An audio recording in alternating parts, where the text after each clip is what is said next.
Gente, qual a diferença entre compartilhamento e compartilhamento segundo o Vale do Silício? Tá, tinha uma discussão antes de 2008, né, do que seria uma economia do compartilhamento na internet, na economia política da internet.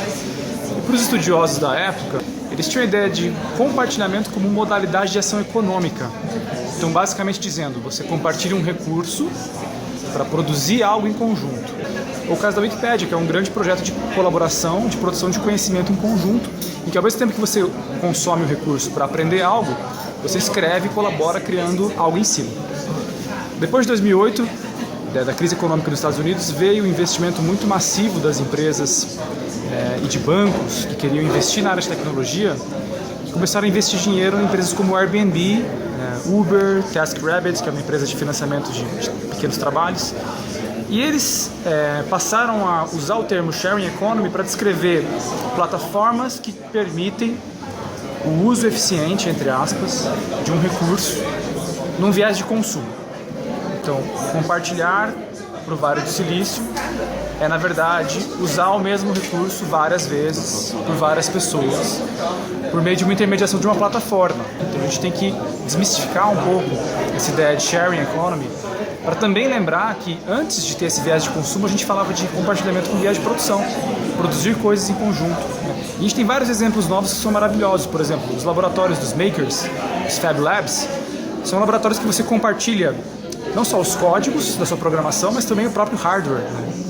As máquinas e as impressoras 3D que são compradas coletivamente, compartilhadas por aquelas pessoas para produzir mais coisas e gerar mais inovação. Então é importante ter em mente essa dupla faceta, né, das economias de compartilhamento, consumo e produção. O Vale do Silício insiste muito num viés só de consumo e individualizado. Então você, indivíduo, todo poderoso, vai poder pegar um Uber, vai poder alocar um Airbnb, um quarto em qualquer lugar do mundo. Mas a gente sabe que nenhuma economia se sustenta só por consumo. Você tem que ter sempre produção. Então, e que outros prejuízos esse tipo de filosofia pode trazer para a sociedade? Ele torna os brasileiros dependentes tecnologicamente, porque viram apenas consumistas de tecnologias que são importadas. Ninguém tem acesso ao modo como o Airbnb ou o Uber foi construído em termos de ferramental tecnológico, né? E ele também nos tira uma dimensão muito importante, que é de produzir em conjunto, produzir socialmente, que é um pilar, né, da nossa economia política. Para você ter consumo, você tem que ter produção. Então a pergunta fundamental sempre é quem produz aquilo que você está consumindo, né? E por que a gente tem que sempre lembrar de como é que a gente produz coisas novas em conjunto e como é que a gente compartilha recursos para produzir em conjunto. A concentração de renda é outro problema? Claro, porque o ideário do Vale do Silício é que as grandes empresas de tecnologia vão ser as responsáveis de criar essas plataformas de intermediação de relações de consumo em esfera global.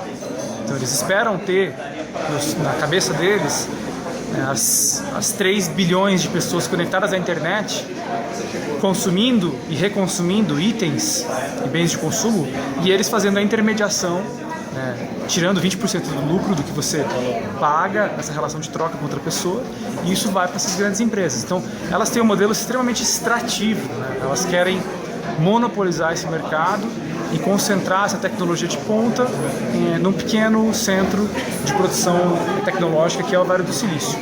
Tem um movimento nos Estados Unidos muito importante da professora Juliet Shore, que é um resgate a essa dimensão social da tecnologia, de uma economia digital, ou um movimento de cooperativismo de plataforma, que tenta mostrar para as pessoas que elas são capazes sim de se engajar na produção dessa tecnologia. Então a gente tem que fazer parte de todo o processo, a gente tem que fazer parte da plataforma, da economia como um todo. Tem que ter discussão, direito a voto. Então esse é um ideal muito difícil de ser alcançado, é apenas uma ideia, de resgatar o cooperativismo e a dimensão social das economias do compartilhamento. Agora, para a cidade, para o meio ambiente, esse modelo Uber pode trazer prejuízo também? É uma questão que está em aberto. Você não tem nenhum estudo empírico que demonstra se o Uber reduz o número de carros ou se ele aumenta e qual que é o grau de poluição que esses carros geram. Não está clara a questão do número de carros, se eles vão diminuir, porque ao mesmo tempo que você tem as pessoas deixando seus carros em casa, você tem mais pessoas desempregadas que querem ser motoristas, que vão financiar esses carros, vão comprar carros novos para colocar nas ruas. Então não está clara ainda essa conta, se ela fecha ou não. Se você tem redução ou aumento, é uma coisa que a gente vai observar nos próximos anos. E o processo de regulação do Uber, você acompanhou? Como é que você viu esse processo todo e ele foi perfeito na sua concepção? Ele é extremamente inovador em termos de conteúdo.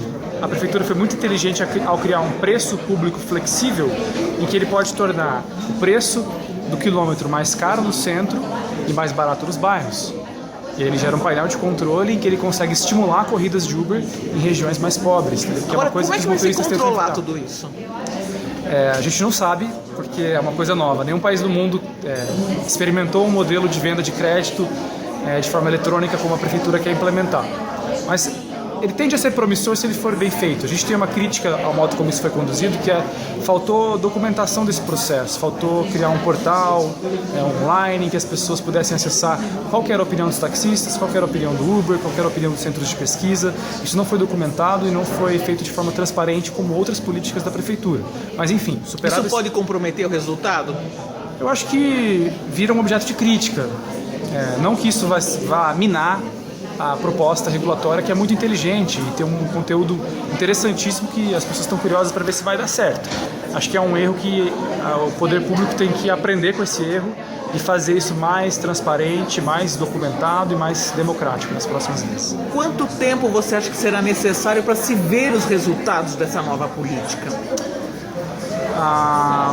Pelo menos um ano. A gente não tem, a curto prazo é muito difícil saber se houve aumento do número de veículos e também fica muito difícil mensurar se esses veículos estão só concentrados nos bairros mais ricos ou se eles de fato estão se espalhando para os bairros mais pobres, né?